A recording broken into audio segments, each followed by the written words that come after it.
ক্ষমতা না পাইলে ওরে কি কান্না, না খেয়ে থাকে রাস্তার মধ্যে অনশন করে ক্ষমতার জন্য মানুষ।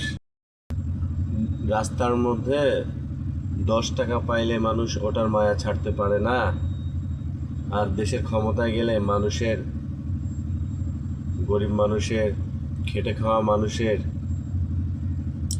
টাকা, এখানে তো আর ওই 10 টাকা 20 টাকা 50 টাকার হিসাব না, এখানে কোটি কোটি টাকার হিসাব। ওখানে মানুষের টাকা মেরে খাইতে কত যে মজা। দেশপ্রেম কারো ভিতরে নাই, কারো ভিতরে দেশপ্রেম নাই। ওই যখনে একটা সরকারি আসনে গিয়ে কেউ বসে, তখন ওই জনগণের রাজস্বর টাকা দেখলে মাথা হ্যাং হয়ে যায়। তখন আর মাথা থাকে না, নিজের আত্মসাৎ, নিজের স্বার্থটা আগে দেখে।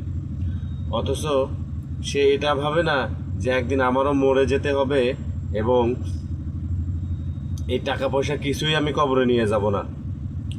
আরে পৃথিবীতে সবচেয়ে শান্তির কাজটাই তো হলো মানুষের উপকার করা।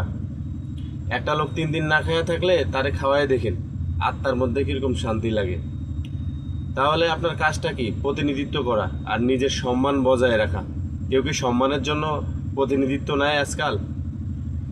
ক্ষমতা না পাইলে ওরে কি কান্না, না খেয়ে থাকে রাস্তার মধ্যে অনশন করে ক্ষমতার জন্য মানুষ।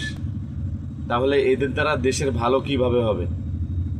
ভোট আমি কেন ভোট চাইতে যাব?